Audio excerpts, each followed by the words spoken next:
గారు, గ్రాడ్యుయేట్స్ ఎమ్మెల్సీగా గెలిచినటువంటి శ్రీ అంజయ్ రెడ్డి గారు, వాళ్ళిద్దరు కూడా మొట్టమొదటి సమావేశము, మొట్టమొదటి కార్యక్రమం, ఒక మంచి కార్యక్రమం మీ అందరికీ కలవడం.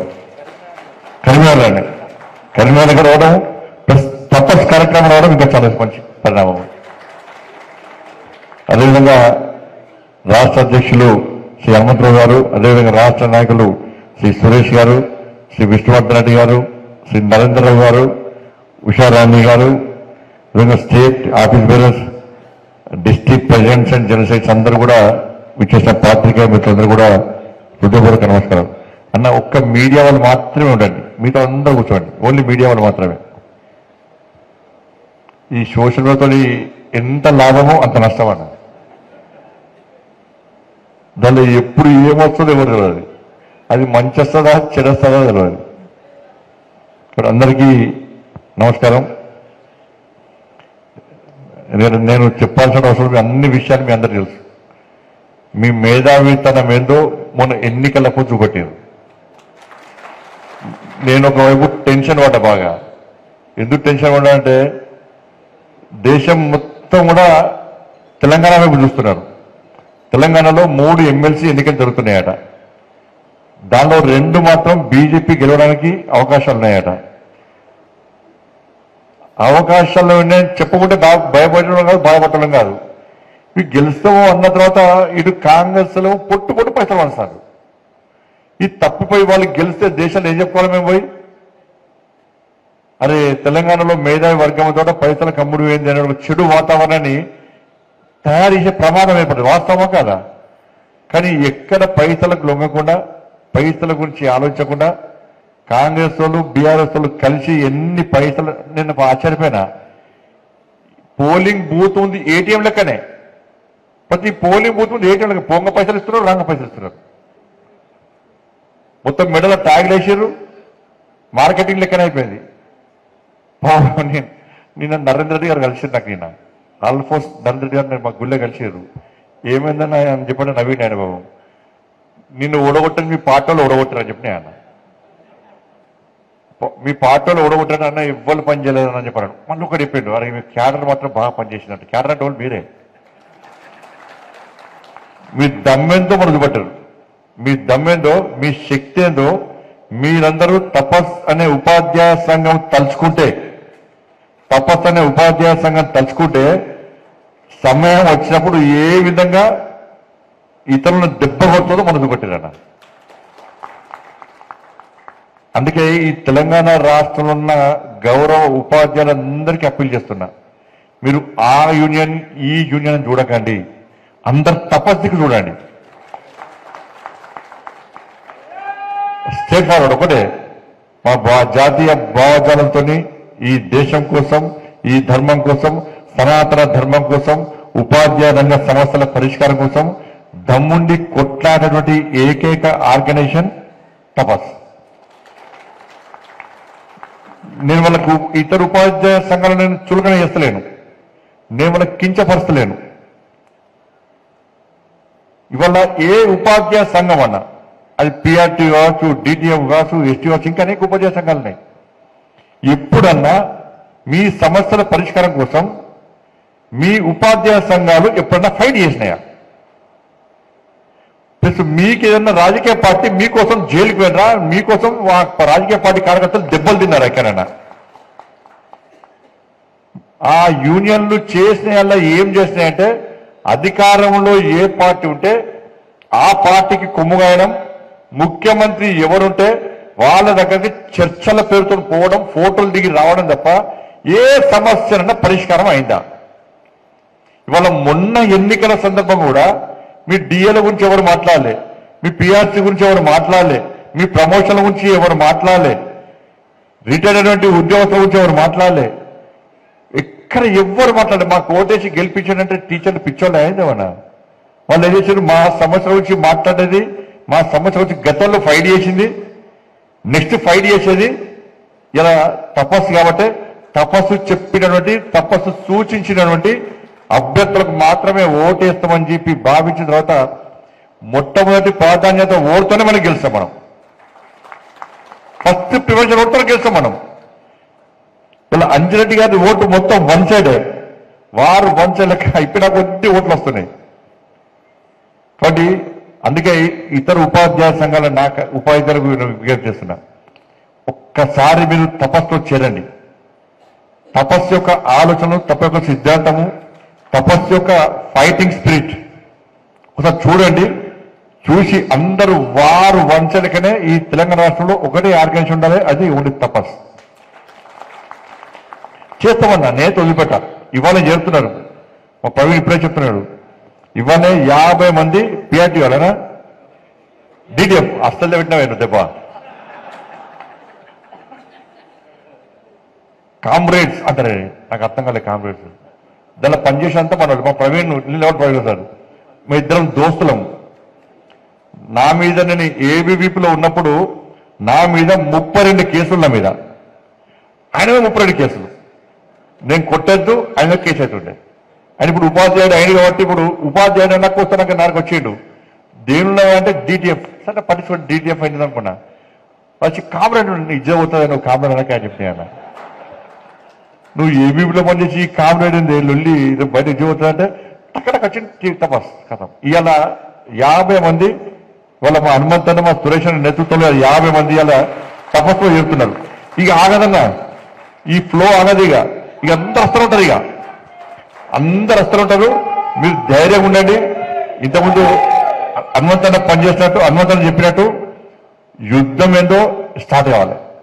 అంటే ఉద్యోగాలు పోతే ఎక్కడ బాధపడకండి. మన వేనే ఉద్యోగాలు మన డైరెక్ట్ ప్రచారం చేసిన వాళ్ళే చాలా మంది. ఎవరికైనా అయిందా? అయితే మేము లేవానే. అరే రాష్ట్రంలో వాళ్ళుంటే కేంద్రంలో మనం ఉన్నాం. రాష్ట్రంలో వాళ్ళుంటే కేంద్రంలో మనం ఉన్నాం. వాళ్ళకి కొట్లాడే దమ్ము లేదు, మనకు కొట్లాడే దమ్ము ఉన్నది. మనకి ఏ పోలీస్ కేసులు కొత్త కాదు, లాంటి దమ్ములు అవి కొత్త కాదు. కానీ మనం సమాజం కోసం పనిచేస్తాం. ఉపాధ్యాయ రంగం యొక్క సమస్య కోసం మనం ఫైట్ చేస్తాం తప్పకుండా. ఎవ్వరు వదిలిపెట్టే ప్రసక్తి లేదు. కాబట్టి మీరు కూడా ఇక్కడ ఉండే తపస్సు ఉపాధ్యాయులు కూడా కేవలము రాష్ట్ర బాధ్యులు, జిల్లా బాధ్యులకు మాత్రమే ఈ ఆలోచన ఉండాలి కాదు. ఇక్కడ మీరందరూ కూడా ఇతర ఉపాధ్యాయ సంఘాలు ఉపాధ్యాయులతో మాట్లాడాలి. వాళ్ళందరినీ మన తపస్సులో చేర్చుకునే ప్రయత్నం చేయాలి. భారతీయ జనతా పార్టీ లేదా విద్యార్థి పరిషత్ ఎంత మెంబర్షిప్ చేస్తామో, మీ మెంబర్షిప్ ఈసారి స్టార్ట్ చేసినట్టు తెలంగాణ రాష్ట్రంలో మొత్తం దద్దరిస్తారు, రొచ్చులు వచ్చాయని ఈసారి. కానీ అట్లా మనం ఇంకా మనం శక్తివంతం, మనమే పవర్ఫుల్. ఇప్పుడు 2 ఎమ్మెల్సీలు గెలిచామంటే మనమే పవర్ఫుల్. ఇవాళ మన తర్వాత ఇంకెవరైనా కూడా ఇంకొక కూడా ఉపాధ్యాయ సంఘం పని పిల్లలే. కాబట్టి దయచేసి అందరు కష్టపడి పనిచేయండి. ఏంటంటే తెలంగాణ ఉద్యమం అప్పుడు 42 రోజుల పాటు సకల జనుల సమ్మె చేసి ఇలా తెలంగాణ రాష్ట్రాన్ని సాధించిన గొప్ప వ్యక్తుల గొప్ప తరం అన్నది. మీరందరూ అప్పుడు 42 రోజుల పాటు ఉద్యోగాలు ఉంటాయా పోతాయా, మనం బతుకుతామా సస్తామని తెలియని పరిస్థితుల్లో తెగించి కొట్లాడడం వల్ల ఇవాళ తెలంగాణ రాష్ట్రాన్ని సాధించుకున్నాం. ఇలా ఉపాధ్యాయ వర్గాల యొక్క గొప్పతనం సకల జనుల సమ్మె. అంత కష్టపడి అన్ని ఉద్యమాలు చేసి తెగించి కొట్లాడి సాధించుకున్న తెలంగాణ రాష్ట్రంలో ఇలా పరిస్థితి ఏందో మనం ఆలోచించాలి. 10 సంవత్సరాలు ఒక కుటుంబ పాలన, ఒక అవినీతి పాలన, ఒక మూర్ఖత్వ పాలనతో తెలంగాణ మొత్తం సర్వనాశనం అయిపోయింది. ధనిక రాష్ట్రం అప్పుల పాలైంది. కానీ ఒక కుటుంబం మాత్రం ధనికులు అయిపోయారు. వాళ్ళు మామూలు పాస్పోర్ట్ దందా చేసి, దొంగ నోట్ల దందా చేసే కుటుంబం ఇలా 1000 కోట్లు సంపాదించింది. అక్కడ బీదర్లా, మీ అందరికీ ఇన్ని రోజులు చెప్పలే విషయం చెప్తా. బీదర్లా ఇదే టీఆర్ఎస్ పార్టీ అగ్రనాయకుడికి ప్రింటింగ్ ప్రెస్ ఉండేయారా. నాకు మొన్న ఢిల్లీలో ఒక పోలీస్ ఆఫీసర్ కలిసాడు. సార్, నేను సిద్దిపేట ఎస్పీ ఉన్నప్పుడు బీదర్లో ఒక ప్రింటింగ్ ప్రెస్ ఉండే. ఆ ప్రింటింగ్ ప్రెస్ టీఆర్ఎస్ పార్టీ ఆది నాయకుడిది. మరి ఏం చేస్తారు సార్ అంటే, టీఆర్ఎస్ పార్టీ కరపత్రాలు కాదు, దొంగ నోట్లు ముద్రిస్తారట. దొంగ నోట్లు ముద్రించే ప్రింటింగ్ ప్రెస్ బీదర్లో ఉన్నది. నేను ఆ ప్రింటింగ్ ప్రెస్ సీజ్ చేద్దామని పోయినాను. పోయేసరికి రాష్ట్రంలో నుండి ఒక ముఖ్య నాయకుడు నాకు ఫోన్ చేసి, మీకు డ్యూటీ అక్కడ లేదు, మీరు అటు పోకండి అని చెప్పి నన్ను ఆదేశిస్తే నేను పోలేకపోయినా. అంటే దొంగ నోట్ల దంద కూడా చేశారు వీళ్ళు. ఎన్నికలప్పుడు, ఉద్యమం అప్పుడు, ఎన్నికలప్పుడు బీఆర్ఎస్ వాళ్ళు టీఆర్ఎస్ వాళ్ళు పంచింది అన్ని కూడా దొంగ నోట్లే. మరి ఆ నోట్లు అప్పుడు ఎట్లా వెళ్ళి అప్పుడు దొంగ నోట్లు మనకు తెలియదు, కొత్త వాళ్ళకు పాత, వాళ్ళం ఎక్స్పర్ట్స్. మనం అంతా ఖర్చు పెట్టిన తీసుకున్నా కానీ పంచిన అన్ని దొంగ నోట్లే. ఉద్యమం తర్వాత ఎన్నికలప్పుడు టీఆర్ఎస్ వాళ్ళు పంచిన పైసలు మొత్తం దొంగ నోట్లే, బీదర్లో ముద్రించిన దొంగ నోట్లు అవి కుల్లా కుల్లా. ఇలా ఆ కుటుంబం ఇలా కోటీశ్వర్లు అయిపోయింది. ఇవాళ మనకు డిఏ లేవా, పిఆర్సీ లేదా, ప్రమోషన్ లేవా, కొత్త ఉద్యోగాలు లేవా. కాబట్టి ఆ పార్టీ చేతిలో సర్వనాశనమైన తెలంగాణ రాష్ట్రం తర్వాత మీరు తప్ప మిగతా ప్రజలంతా ఏమనుకున్నారు, ఒక్కసారి మార్పు జరగాలి, మార్పు జరగాలి. మార్పు జరిగితే ఇవాళ తెలంగాణ రాష్ట్రం కొంచెం బాగుపడతారు. ఈ కుటుంబ కబంధాస్తాల నుంచి తెలంగాణ రాష్ట్రాన్ని సాధించుకోవాలని చెప్పి మార్పు కోరుకున్న ప్రజలు భారతీయ జనతా పార్టీకి ఓటేయాలన్నా తప్పిపోయి కాంగ్రెస్ పార్టీకి ఓటేసారు. ఇప్పుడు కాంగ్రెస్ పార్టీకి ఓటేస్తే పరిస్థితి ఏంటి? వల్ల పెయిన మీకలు పోయి పోయేవాడు అంటే అయిపోయింది. నా ఘర్కా నా ఘాట్కా అన్న పరిస్థితి అయిపోయింది. ఇవాళ పరిస్థితి ఏందో ఒక్కసారి వచ్చండి. చాలా మంది ఉపాధ్యాయ ఉద్యోగ వర్గాలన్నీ కూడా మార్పు కోరుకున్న వాళ్ళందరూ కూడా కాంగ్రెస్ పార్టీకి ఓటేసి కాంగ్రెస్ పార్టీకి అధికారం ఇస్తే ఇవాళ కాంగ్రెస్ పార్టీ అధికారం ఉన్న తర్వాత వచ్చిన తర్వాత ఇవాళ మన పరిస్థితి, మన బతుకులు ఏమైనాయో, ఏ విధంగా ఆగమవుతున్నాయో ఒక్కసారి ఆలోచించండి. వాళ్ళు ఎన్నికల మేనిఫెస్టోలో మేము డిఎల్ ఇస్తాం, పిఆర్సీ అమలు చేస్తాం, ప్రమోషన్ ఇస్తాం, బకాయిలన్నీ చెల్లిస్తామని చెప్పి ఎన్నికల మేనిఫెస్టోలో కాంగ్రెస్ పార్టీ చెప్పింది. కాంగ్రెస్ పార్టీ ఎన్నికల ప్రచారంలో ప్రచారం చేసింది. బీఆర్ఎస్ పార్టీ మూర్ఖత్వం వల్ల, కేసీఆర్ యొక్క మూర్ఖత్వం వల్ల తెలంగాణ రాష్ట్రం 5 లక్షల కోట్లు 6 లక్షల కోట్లు అప్పుల పాలైంది. ఇది ఎవరు చెప్పారు? సాక్షాత్ ఇప్పుడున్న ముఖ్యమంత్రి గారు ఎన్నికల సందర్భంగా చెప్పారు. తెలంగాణ రాష్ట్రంలో 6 లక్షల కోట్లు అప్పు ఉంది, మేము అప్పులు తీరుస్తాం, మీకు చెల్లించాల్సినటువంటి అన్ని బెనిఫిట్స్ ఇస్తామని చెప్పి రేవంత్ రెడ్డి గారు ఎన్నికల సమయంలో చెప్పిందా లేదా? మేనిఫెస్టోలో పెట్టినా లేదా? అప్పులున్న విషయం చెప్పారు, అప్పుడు తీరుస్తామన్నారు, మీకు రావాల్సిన బెనిఫిట్ ఇస్తామన్నారు. ఇవాళ మళ్ళీ ఏమంటున్నారు? కేసీఆర్ మా చేతికి చిప్పనిచ్చిండు, మేము ఏం చేయాలి అంటున్నారు. నువ్వు ఏం చేస్తామని అధికారంకి వచ్చినావు? నువ్వు ఏం చేస్తామని అధికారంకి వచ్చినావు? నువ్వు ఏ ధైర్యంతో హామీలు నెరవేరుస్తావు? ఏ ధైర్యంతో, ఏ ప్రణాళిక ప్రకారం నువ్వు 6 గ్యారెంటీలు అమలు చేస్తావన్నావు? నువ్వు అప్పులైన విషయం తెలుసు, అప్పుడు తీరుస్తానని నువ్వే, మీకు రావాల్సిన బెనిఫిట్స్ ఇస్తానని కాంగ్రెస్ పార్టీ. ఇలా అధికారంలోకి వచ్చి 14-16 నెలలైంది. ఇలా ఏ ఒక్క సమస్యకు, మీ సమస్యకు పరిష్కారం అని చూపట్టిరా కాంగ్రెస్ పార్టీ ప్రభుత్వం? ఏ ఒక్క సమస్య మీద కనీసం సమీక్ష చేసిరా? ఏ ఒక్క సమస్య మీద చర్చలు జరిపినరా? ఏ ఒక్క యూనియన్ పిలిచి కనీసం ఉపాధ్యాయుల సమస్యలు ఇవి, ఉద్యోగుల సమస్యలు ఇవి అని చెప్పి కనీసం దాని గురించి ఆలోచించే పరిస్థితి ఇప్పుడు తెలంగాణ రాష్ట్రంలో వచ్చిందా? రాలే. విద్యాశాఖకు మంత్రి లేడు, ఆయన విద్యాశాఖ మంత్రి. కాబట్టి ఇవాళ పరిస్థితి ఏంది? 5 డిఎల్ రావాలి మీకు. 5 కేంద్ర ప్రభుత్వం ఇచ్చేటేమో రెగ్యులర్గా ఇస్తున్నారు. దాంతో సరిసమానంగా రాష్ట్ర ప్రభుత్వం ఊకే కేంద్రం ఏం చేస్తుంది? ఇప్పుడు మన కేంద్ర ప్రభుత్వం డిఎల్ ఇస్తున్నది, నవ్వి ఊకే కేంద్రం కేంద్రం అని 24 గంటలు మోడీ గారు తిట్టుడు, శాపనార్థాలు పెట్టుడు తప్ప మరి కేంద్రం డిఎల్ ఇస్తున్నారు. మీరు ఎందుకు ఇస్తున్నారు డిఎల్? పిఆర్సీ అమలు చేయడానికి మీకున్న ఇబ్బంది బీజేపీ అడ్డుకుంటుంది ఏమన్నా? నరేంద్ర మోడీ గారు అనుకుంటున్నారా? ఇంకొక 3 నెలలైతే జీతాలు ఇచ్చే పరిస్థితి లేదన్నా. అందుకే సెంట్రల్ యూనివర్సిటీ జాగాలు అమ్ముతున్నారు. ఇవాళ జాగాలు అమ్మి తెలంగాణ రాష్ట్రాన్ని సాగుకునే పరిస్థితి వచ్చింది. నేను చెప్తున్నా కదా, మళ్ళా అతి త్వరలో శ్రీలంకలో గిట్నే అయింది. ఓనుకొని తనుకున్నారు. రాజకీయ నాయకుల లీడర్లు మొత్తం కార్లు గీర్లు తీసుకొని అంతా సముద్రంలో పడేసారు. ఆడ ఈడకంటే అవుతుంది. ఈడ కాంగ్రెస్ లో కార్లు జీవులు అన్ని తీసుకొని సముద్రానికి ట్యాంక్ మీద పడేస్తారు, గ్యారెంటీ చెప్తుంది. కానీ డిఎల్ లేవు, పిఆర్సీ లేరు. ఇంకా రిటైర్ అయినటువంటి వాళ్ళ ఉపాధ్యాయుల పరిస్థితి, ఉద్యోగస్తుల పరిస్థితి చెప్పుడంతా తిరుగుతున్నాడు. లాస్ట్కు హైకోర్టులో పోయి పిటిషన్ వేసే పరిస్థితి వచ్చింది. వాళ్ళ వీళ్ళు ఏమైంది? మీ మెడికల్ అలవెన్స్, మెడికల్ బిల్స్ కానీ, గ్రాట్యుటీ పెన్షన్ బిల్స్ కానీ, ఇంకా ఇతర అలవెన్స్ అన్ని ఇవ్వాలంటే 8,000 కోట్లు కావాలి మీకు. 8,000 కోట్లు ఎక్కడున్నాయి? ప్రభుత్వం దగ్గర లేవంటున్నారు. ఇవాళ నువ్వు ఏం పోటీ పెట్టుకో, ఇలా 5 మంత్రులు టాప్ 5 మంత్రులకు వాళ్ళ బిల్లులు చెల్లించడానికి పైసలు లేవు. వాళ్ళ బిల్లులు మొత్తం క్లియర్ అయిపోయినాయి. కాంగ్రెస్ పార్టీ ఆది నాయకుల కాంట్రాక్ట్స్ బిల్స్ అన్ని కూడా పేమెంట్స్ అయిపోయినాయి.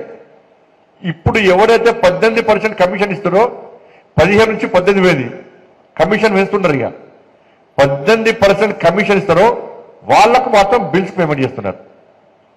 ఇలా 8,500 కోట్ల రూపాయలు ఇలా మీకు బిల్స్ పేమెంట్ చేయడానికి కావాలి. ఇది పక్క పెడితే గత సంవత్సరము 8,000 మంది రిటైర్ అయిపోయారు. ఈ సంవత్సరము 10,000 మంది రిటైర్ కాబోతున్నారు.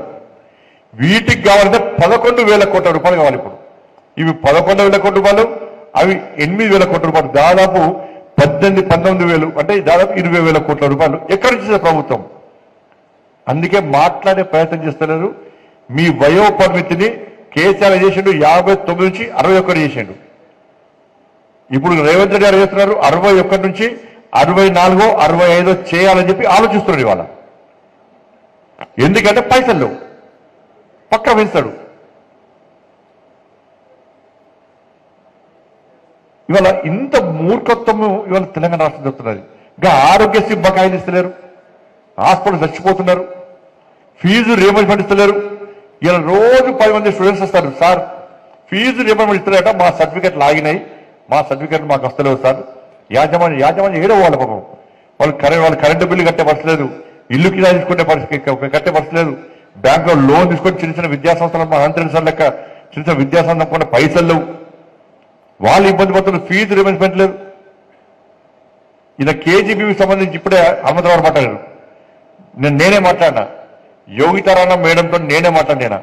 కేజీబీకి సంబంధించి వాళ్ళకు నైట్ డ్యూటీ చేయకండి, గురుకుల స్కూల్ వాళ్ళు అటెండ్ చేయకండి అని చెప్పి నేను మాట్లాడిన తర్వాత వారు స్పందించిన తర్వాత ఆ కేజీబీకి సంబంధించి యూనియన్ వాళ్ళపై కలువని చెప్పిన ఆ సమస్య కూడా పరిష్కారం పక్కా అవుతుంది, పరిష్కారం చూపడతాను. నేనే మాట్లాడాను నేను. కాబట్టి రిటైర్ అయినటువంటి వాళ్ళకి పైసలు లేవు, వాళ్ళ పైసలు జీపీ పైసలు లేదంటే వాళ్ళ కూడా పైసలు లేవు. ప్రమోషన్లు జిహెచ్ఎంసీ ప్రమోషన్లు దాదాపు ఎంతమంది 800 మంది అన్న ప్రమోషన్స్ లేవు. కాబట్టి ఇటువంటి పరిస్థితుల్లో ఇవాళ మీరు కేవలం మార్నింగ్ డ్యూటీ పోయి పిల్లలకు చదువు చెప్పి సాయంత్రం ఇంటికి వచ్చి 10 మంది కూర్చొని ముచ్చలు పెట్టే ప్రయత్నం చేద్దాం. తపస్సు అనేది రాజకీయ పార్టీలకు ధీటుగా యుద్ధం చేయాలన్న, రాజకీయ పార్టీలకు ధీటుగా యుద్ధం చేయాలి. దేశంలో తెలంగాణ తపస్సు గురించి చర్చ జరగాలి. తపస్సు అంటే సంచలనం ఉండాలి, తపస్సు అంటే ఒక అగ్రెసివ్నెస్, తపస్సు తలుచుకుంటే ఏదైనా చేయగలుగుతుందని చెప్పి ఒక ఆలోచన, భయం తీసేయండి. ఫస్ట్ మీరు నేను ఉపాధ్యాయుని, నా ఉద్యోగం ఉంటుందో పోతుందో, ఫోటోలు తీస్తారు, వీళ్ళు కాంప్లైంట్ ఇస్తారు, భయపడుతుందా? మిమ్మల్ని కాపాడుకునే బాధ్యత మాది, మీ అందరికి కాపాడుకునే బాధ్యత మాది. ఒక్క తపస్సు ఉపాధ్యాయుడు, ఒక తపస్సు సంబంధించి ఉపాధ్యాయుని సస్పెండ్ చేస్తే బీజేపీ పట్టి కూర్చుంటారా? ఇప్పుడు తపస్సు పట్టి కూర్చుంటారా? నేను అందుకే చెప్తున్నా, జాయినింగ్స్ కావాలి. రేపు తపస్సు పెన్ డౌన్ సమ్మె చేస్తున్నామని తపస్సు పిలుపునిస్తే తెలంగాణ రాష్ట్రంలో ఎక్కడ ఏ స్కూల్ నడవద్దు ఇవాళ. అటువంటి స్థాయి మనం తయారు కావాలి. ఇంకా ఇప్పుడున్నాం, మనమే శక్తివంతంగా ఉన్నాం, ఇంకా తయారు కావాలి. తపస్సు తలుచుకుంటే స్కూల్ నడవద్దు, తపస్సు తలుచుకుంటే స్కూల్ నడవాలి. తపస్సు తలుచుకుంటే ఈ తెలంగాణ రాష్ట్రంలో విద్యా వ్యవస్థను సమూలంగా మార్చాలి. ఇవాళ తపస్సు శక్తివంతంగా లేకుంటే ఏమవుతుందంటే ఇప్పుడున్న విద్యా వ్యవస్థ చూడండి, అర్బన్ నక్సల్స్ తీసుకొచ్చి విద్యా కమిషన్లు పెడితే వాళ్ళు ఏం చెప్తారు రేపు వాళ్ళు? ఇలా నరేంద్ర మోడీ గారు కలంతో తెలంగాణ ఈ దేశాన్ని సమూలంగా మార్చాలి. ఒక బాబాసాహెబ్ అంబేద్కర్ తయారు కావాలి, ఒక జ్యోతిరావు పూలే తయారు కావాలి, ఒక సర్దార్ పటేల్ తయారు కావాలి, ఒక స్వతంత్ర వీర సావర్కర్ తయారు కావాలి, అటువంటి స్వామి వివేకానంద తయారు కావాలని చెప్పి నరేంద్ర మోడీ గారు జాతీయ విద్యా విధానం తీసుకొస్తే తెలంగాణ రాష్ట్రంలో దానికి భిన్నంగా అర్బన్ నక్సల్స్ తీసుకొచ్చి విద్యా కమిషన్లు పెడితే వాళ్ళు ఏమంటారు? తుపాకీ రాజ్యం రావాలంటున్నారు వాళ్ళు. మనం కలం రాజ్యం రావాలని మోడీ గారు కోరుకుంటే తుపాకీ రాజ్యం రావాలని వాళ్ళు కోరుకుంటున్నారు. అంటే అధికార పార్టీ ఈ తెలంగాణ రాష్ట్రంలో శాంతి భద్రత కాపాడాలి. కానీ గతంలో శాంతి భద్రతలకు విఘాతం కలిగించారో, ఈ తెలంగాణ రాష్ట్రంలో ఉమ్మడి ఆంధ్రప్రదేశ్ విధ్వంసం చేసిరో, అనేక మంది అమాయకుల ప్రాణాలు బలిగొన్నారో, అనేక బాంబు పేలుడు చేసిరో అటువంటి వ్యక్తుల చేతిలో విద్యా వ్యవస్థను పెడితే వాళ్ళు సమాజానికి ఏం చెప్పగలుగుతారు? వాళ్ళ రేపు మీరు పోయి స్కూళ్ళలో ఏం చెప్పాలి? ఇగో ఫలానా కొండపల్లి సీతారామయ్య ఇన్ని బాంబులు వేల్చిండు, ఇంతమందిని కాల్చి చంపాడు, ఇంతమంది పోలీసులను చంపాడు, ఇంతమంది బీజేపీ కార్యకర్తలను చంపేసాడు, ఇగో ఈయన ఫలానా ముప్పాల లక్ష్మణరావు ఈయన గిన్ని జీబులు వేల్చిండు, గిన్ని గ్రానైట్లు వాడిండు, ఇట్లా వేల్చని చెప్పాలా? మీరు ఏం చెప్పాలి? మీరు రేవంత్ రెడ్డి గారు చెప్పాలి. రేపు ఉపాధ్యాయులు ఏం పాఠ్యాంశాన్ని బోధించబడ్డారు? తుపాకీ రాజ్యం ద్వారా రాజ్యాధికారం వస్తుంది, ఓట్లు వేయొద్దు, ప్రజాస్వామ్యం మాకు నమ్మకం లేదు, మాకు తుపాకే గొప్పది అని చెప్పంటారా? చెప్పాలి. రేవంత్ రెడ్డి గారు చెప్పాలి. రేవంత్ రెడ్డి గారు ఏ ఆలోచనతో విద్యా కమిషన్ లో అర్బన్ నక్సల్స్ వేసిండో, ఇలా ఏ ఆలోచన వేసిండో రేవంత్ గారు చెప్పాలి. ఇవాళ ఉపాధ్యాయులను భవిష్యత్తులో ఏం బోధించమంటారు పాఠ్యాంశాలు? స్వామి వివేకానంద వద్దు, వీర సావర్కర్ వద్దు, అంబేద్కర్ అసలే వద్దు, జ్యోతిరావు పూలే బాబాకు వద్దు, ఇవ్వాలి ఏమంటారు? కానీ వాళ్ళకు భయపడి రాష్ట్ర ముఖ్యమంత్రి స్థాయిలో వ్యక్తి నక్సల్స్ కు భయపడి, నక్సల్స్ లేనే ఇక్కడ, వాళ్ళకు భయపడి వాళ్ళకు విద్యా కమిషన్లు ఇస్తే చెప్పండి, ఒక్కసారి ఆలోచించండి. వాళ్ళు దీన్ని తపస్సు వ్యతిరేకించాలి, తపస్సు పక్కా వ్యతిరేకించాలి. దీని నుంచే ఉద్యమం స్టార్ట్ చేయాలి అన్న. బట్టి కూర్చుంటే ఒక్కసారి గుర్తుంచుకోండి, మనం పుట్టడము చావడం అనేది రాతది, కానీ పుట్టినాక ప్రతి వ్యక్తి ఒక సంచలనం ఉండాలన్న. మనం చచ్చిపోయినాక ఏం చేస్తారన్నా? 11 రోజులు దావతులు చేసుకుంటారు. చచ్చిపోయిన పేరు మీద ఆ 11 రోజులు చాలా మంచోడా, అబ్బా ఇట్లనా అట్లా అంటారు, దావతులు చేసుకుంటారు. 11వ రోజు తర్వాత మళ్ళీ గుర్తుంచుకుంటూ ఒట్టిగా పండుగ. కొంతమందికి అదే పండుగ, కానీ నిత్య జీవితము స్ఫూర్తి దాకా ఉంటే మనం వివేకానంద గురించి చెప్పుకుంటాం, నరేంద్ర మోడీ గారిని చెప్పుకుంటాం, ఇంకా వీర సావర్కర్ చెప్పుకుంటాం, అంబేద్కర్ చెప్పుకుంటాం. వాళ్ళు ఇవాళ మన చరిత్ర ఎందుకు చెప్పుకోవద్దు? సమాజం మన చరిత్ర ఎందుకు చెప్పుకోవద్దు? ఇలా విగ్రహాలు చౌరస్తాలో పెట్టి దండలేయడము, శ్రద్ధాంజలి ఘటించడము, జయంతి కార్యక్రమం చేయడం ముఖ్యం కాదు. మన విగ్రహాలు కూడా చౌరస్తాలో పెట్టాలి. భవిష్యత్తులో మన విగ్రహాలు పెట్టి మన జీవితాన్ని స్ఫూర్తిదాయకంగా రేపు పాఠ్యాంశాల్లో చేర్చాలని చెప్పి డిమాండ్ చేసే జీవితాన్ని గడపాలి మనం. అటువంటి జీవితం గొప్పది. అటువంటి జీవితం ఏర్పడి ఏదో ఒక గొప్ప కార్యం చేయాలి, ఏదో ఒక గొప్ప కార్యం చేయాలి. ఇక తపస్సుతో సభ్యత్వం తీసుకోవడం మనం ఒక ఆర్గనైజేషన్ ఉన్నాం, మన తపస్సు కోసం ఏం చేయగలుగుతాం? మనం అది పక్క పెట్టి భయపడే ప్రయత్నం చేస్తారు. మనం నా ఉద్యోగాలు లేకుండా రేపు ఎమ్మెల్యేలు అవుతారు మీరు. చలో ఎవరికైతే తపస్సు కోసం కొట్లాడతారు కదా, ఎవరికైనా ఉద్యోగం పోతే వాళ్ళకే ఎమ్మెల్యే టికెట్ ఇస్తాం, వాళ్ళకే ఎమ్మెల్సీ టికెట్ ఇస్తాం. ఇప్పటి నుంచి మిమ్మల్ని ఎవరికి ఖాళీ పెట్టాం అన్న. నెక్స్ట్ ఇక్కడ వచ్చేది మన ప్రభుత్వమే, రాసి పెట్టుకోండి. ఏం చేస్తా కూడా ఇక్కడికి వచ్చేది మన ప్రభుత్వమే. ఆల్రెడీ వాతావరణం వచ్చేసింది, 7 గంటల వాతావరణం వచ్చేసింది. ఏంటంటే ఎట్టి బస్సులో తెలంగాణ రాష్ట్రంలో ఎప్పుడు ఎన్నికలు జరిగినా ఈ తెలంగాణ రాష్ట్రంలో ఏర్పడేది భారతీయ జనతా పార్టీ ప్రభుత్వం అనేది వాతావరణం వచ్చేసింది. దానికి నిలువెత్తు నిదర్శనమే మొన్న జరిగిన 2 ఎమ్మెల్సీ ఎన్నికలు. కాబట్టి దయచేసి ఆ జీవితం అనేది, నిత్య జీవితం అనేది ఒక స్ఫూర్తిదాయకమైన జీవితం ఉండాలి. అరే వీడు రోడ్డు మీద పోతుంటే రేపు మీ పిల్లలు ఉంటారు, రేపు మీ పిల్లల గురించి బయట కలిసి అబ్బా ఫలానా బండి సంజయ్ కొడుకా, ఫలానా మహేష్ కొడుకా, ఫలానా రమేష్ కొడుకా అని చెప్పుకునే ప్రయత్నం చేయాలి. వీడు అక్క రమేష్ కొడుకా, వీడు మహేష్ కొడుకా. ఆ పిల్లలకు చెడ్డ పేరు ఎవరి వల్ల వస్తున్నది? మన వాళ్ళు వస్తున్నది. ఆ పిల్లలకు మంచి పేరు ఎవరి వల్ల వస్తుంది? మన వాళ్ళు వస్తుంది. రేపు పోతుంటే హీరోలకు బతకాలన్నా, నా బతుకుని హీరోలకు బతకాలన్నా, జీరోలకు బతకద్దన్నా, ఆ బతికే వేస్తానా? రేపు మీ పిల్లలు పోతుంటే మా నాన్న హీరో, మా అమ్మ ఒక ఝాన్సీ రాణి, ఒక రుద్రమదేవి మా అమ్మ. మీ పిల్లలు చెప్పుకోవాలి, ఫస్ట్ మీ కుటుంబం చెప్పుకోవాలి. నాకు చాలా సంతోషిస్తారు. ఇక్కడ పోతుంటే వాళ్ళు మా బంధువులు వచ్చి మా బండి సంజయ్ బండి, నేను చాలా సంతోషపడతా. నేను నాతో ఫోటో చూస్తే సంతోషపడతా. అబ్బా నేను మొత్తంగా ఏదో ఒక గొప్ప కార్యం చేసాను కాబట్టి స్థాయికి వచ్చినా అనుకుంటా నేను. కానీ గర్వం ఉండదు నాకు, అహంకారం ఉండదని నేను 7 గంటల గిట్టే ఉంటాను. నేను అయితే కిందికి వచ్చినా, గ్రౌండ్కి వచ్చినా. నా 119 కేసులన్నా. 109 కేసుల ఒక్క కేసు కొట్టేస్తేనే టీవీలో బ్రేకింగ్ వచ్చింది.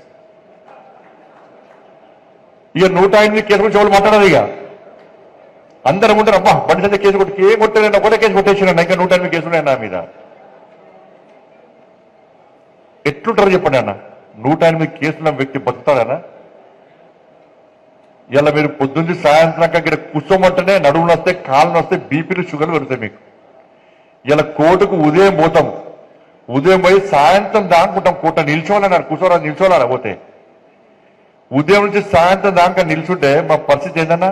108 కేసులకు అవ రాజరెడ్డి సాబ్ ఉన్నాడు అక్కడ, మా వకీల్ సాబ్. మాకు ఎట్లుంటుందన్న పరిస్థితి చెప్పన్నా? ఉదయం నుంచి సాయంత్రం దాకా కోర్టు పిలిచినాక నిల్చుంటే ఇలా పరిస్థితి ఆలోచించండి. కానీ ఏ రోజు మీకు కేసులకు భయపడలేనా?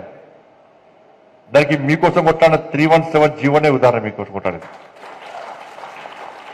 ఏ రాజకీయ పార్టీ రాలే ఆ రోజు. రేవంత్ రెడ్డి గారు రాలే, బట్టి విక్రమార్క రాలే, కోమరెడ్డి వెంకటరెడ్డి గారు రాలే, పొంగులేటి శ్రీనివాసరెడ్డి గారు రాలే.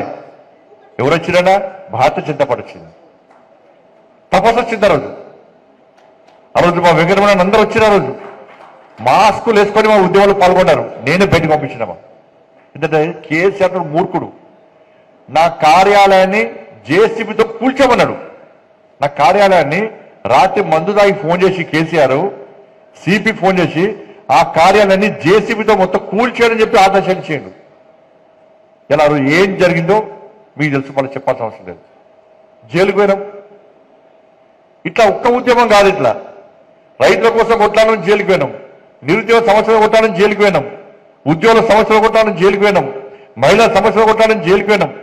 ప్రతి సమస్యలో కొట్టాలని జైలుకు పోయినాం. ప్రతి సమస్యలో కేసులు భరించడం మేము.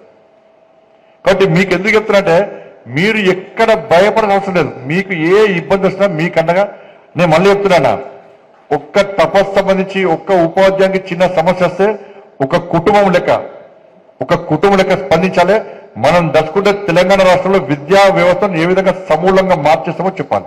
ఇప్పుడు రేవంత్ రెడ్డి సర్కార్ అర్బన్ నక్సల్స్ ను ఏ విధంగా విద్యా కమిషన్ లో వేసిందో దానికి వ్యతిరేకంగా మనం ఫైట్ చేయాల్సిన బాధ్యత ఉన్నది. లేకుంటే మీరు ఏం చెప్తారన్న? మీరు మనం బయటకొచ్చి జాతీయ భావజాలం మన ధర్మం కోసం పనిచేస్తామని చెప్పుకోవడం కాదు, వ్యతిరేకించాల్సిన బాధ్యత కూడా మన మీద ఉన్నది. ఇది దయచేసి ఆలోచించండి. తపస్సు దీని మీద తప్పకుండా నియంత్రించుకోవాలన్న. ఇప్పటికే చేయాల్సి ఉండే ఇప్పటికైనా చేయాలి మనం. మీ వెనకాల 2 ఎమ్మెల్సీ ఉన్నారు కదా, మా కొమరన్నం అంజన్న చూస్తే అట్లుంటారు. బాగా డేంజర్ వాళ్ళు, బాగా డేంజర్ అన్న వాళ్ళు. శాసన మండలిలో ఇప్పుడే మా అంజన చోటు చెప్తున్నాడు, అన్న బా నేను శాసన మండలిలో మొన్న ఉంటే ముస్లింస్ ను బీసీలో కలిపి చూసినావా, దాని మీద పేపర్ పట చింపి మొక్క మీద పడి బయటకు వద్దాని అంటున్నాడు. ఇంకా పోకపోతే అంటున్నాడు. ఇక పోతే ఇలా 3 ఎమ్మెల్సీలు మనకు 3 ఎమ్మెల్సీ మీరు తయారు చేసిన వాళ్ళే. 3 ఎమ్మెల్సీ తెలంగాణలో 50%, 60% మనమే, 70% మనమే. తెలంగాణలో 70% ఇలా భారతీయ జనతా పార్టీ ప్రాతినిధ్యం ఉంది, తపస్ ప్రాతినిధ్యం ఉంది. మీ ప్రతినిధిగా కుమరే గారు ఉన్నారు ఆల్రెడీ, అటు ఏవిరెడ్డి గారు ఉన్నారు. కానీ దేనికోసం భయపడతారు మీరు? ఇవాళ 3 ఎమ్మెల్సీలు పోయి మొత్తం శాసనమండలి లొల్లు ప్రధాన సమస్యలు లొల్లు పెడతారు.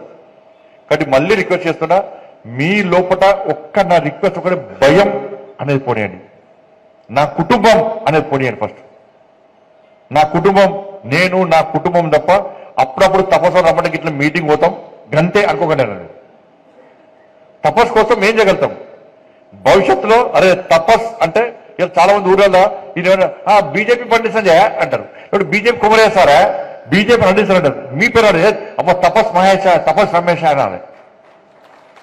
ఇటువంటి ఉద్యమానికి రూపకల్పన చేయండి అన్న. మీరు ఇక్కడ మళ్ళీ చెప్తున్నా, ఇలా నా గురించి తెలుసు మీకైతే. నాలంటే నాయకులు బీజేపీ చాలా మంది ఉన్నారు, మా గురించి తెలుసు. మేము రెచ్చగొట్టి ఇష్టపెట్టడం కాదు, ప్రభుత్వాన్ని మెడలు వంచే బాధ్యత మాది. మీకోసం ఎక్కడ భయపడవలసిన లేదు. మీకు ఏం కావాలో అది చేస్తాం. కాబట్టి ఉద్యమం, యుద్ధం చేయాల్సిన బాధ్యత, ప్రజాస్వామ్యబద్ధంగా యుద్ధం చేయాల్సిన బాధ్యత మీ మీద ఉంది. కాబట్టి ఇటువంటి ప్రయత్నం చేయండి. ఎందుకంటే ఇక్కడ అవినీతి, అందుకే వీళ్ళందరూ వేరేయాల. ఈ అవినీతి 6 గ్యారెంటీలు 2000 మీ బెనిఫిట్స్ పక్కకు పెడితే 2500 మహిళలకు ఇస్తున్నారు, అది ఇవ్వలే. 4000 ఆసరా పెన్షన్స్ అన్నారు, అవి ఇవ్వలే. 4000 నిరుద్యోగ భృతి అన్నారు, అవి ఇవ్వలే. మహిళలకు తులం బంగారం అన్న రియలే, స్కూటీ అన్న రియలే. ఇలా రైతు సమస్యలు ఇలా ఈ రైతు భరోసా అంటున్నారు, అయిపోయిందట. రైతు భరోసా అయిపోయిందట. మొన్ననే ఉప ముఖ్యమంత్రి గారు చెప్పారు, వ్యవసాయ శాఖ మంత్రి చెప్పాడు 20 లక్షల మందికి ఇంకా మేము రైతు భరోసా ఇయ్యాలని చెప్పి సాక్షాత్ వ్యవసాయ శాఖ మంత్రి చెప్తే ఇప్పుడు ఏమంటున్నారు, ఇచ్చేస్తామంటున్నారు. ఇక అంటే ఇచ్చేది లేదు అన్నట్టు, ఇయ్యమన్నట్టు. ఇక నిన్న వర్షాలు పడ్డాయి. కేసీఆర్ గిట్టిన 10 సంవత్సరాల్లో ఒక్కసారి వర్షం పడి నీకు వచ్చింది, రాముడికి వచ్చాడు. తుపాకి రాములకు టోపీ పెట్టిన ఒకటి ఆ చేతులకు కట్టబడి, ఈ తుపాకి రాముని టోపీ పెట్టి చేతుల కట్టబెట్టి ఇట్లా 2 సార్లు అన్నదనుకో అంటే కుంప మునిగినట్టు అన్నది. కుంప మునిగినట్టు ఏం చేయడన్నట్టు, ఇక ఏం చేయడన్నట్టు. ఇక మళ్ళా హెలికాప్టర్లో వచ్చినట్టుకి అసలు ఏం చేయడన్నట్టు. ఇక వీడికి వచ్చిండు, టోపీ పెట్టాడు, ఇట్లా పట్టి కట్ట పెడతాడు, పేపర్లో ఫ్రంట్ పేజ్. ఆయన పెద్ద ఇంజనీరు.